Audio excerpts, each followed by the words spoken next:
বছরের পর বছর মধ্যপ্রাচ্যে অপরাজেয় শক্তির দম্ভ দেখিয়ে এসেছে ইসরায়েলের প্রতিরক্ষা ব্যবস্থা আয়রন ডোম। কিন্তু সময়ের আবর্তে সেই দম্ভ এখন ফিকে হতে শুরু করেছে। বিলিয়ন ডলারের রাডার আর আধুনিক সব ক্ষেপণাস্ত্রকে ফাঁকি দিয়ে ইসরায়েলি প্রতিরক্ষা বলয়ে ত্রাস সৃষ্টি করেছে লেবাননের সশস্ত্র গোষ্ঠী হিজবুল্লাহর ছোট ছোট আত্মঘাতী ড্রোন। সম্প্রতি হিজবুল্লাহর ব্যবহৃত এফপিভি বা ফার্স্ট পার্সন ভিউ ড্রোনগুলো ইসরায়েলি সামরিক স্থাপনা ও আয়রন ডোম ইউনিটে সফলভাবে আঘাত হানছে।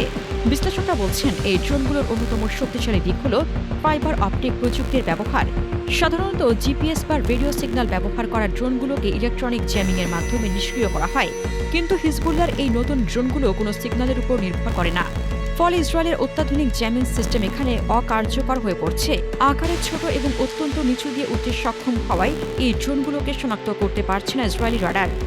সরাসরি ক্যামেরার মাধ্যমে অপারেটর দ্বারা নিয়ন্ত্রিত এই রাডারগুলো যেন অনেকটা ভিডিও গেমের মতো নিখুঁতভাবে লক্ষ্যবস্তু খুঁজে নিচ্ছে। ইউক্রেন যুদ্ধে প্রথম এর কার্যকারিতা দেখা গেলেও এখন মধ্যপ্রাচ্যের রণক্ষেত্রে এটি বড় ধরনের নিরাপত্তার সংকট তৈরি করেছে।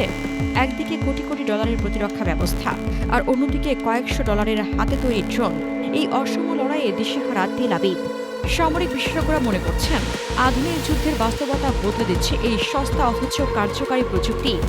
ইসরায়েল তাদের আয়রন ডোমকে কার্যকর দাবি করলেও হিজবুল্লাহর এই ড্রোন কৌশল শুধু সামরিক ক্ষতি নয়, বরং ইসরায়েলি বাহিনীর ওপর প্রচণ্ড মনস্তাত্ত্বিক চাপও তৈরি করছে। আধুনিক প্রযুক্তির দম্ভ ভেঙে চুরমার করতে এখন ছোট্ট একটি ড্রোনই যথেষ্ট হয়ে দাঁড়িয়েছে।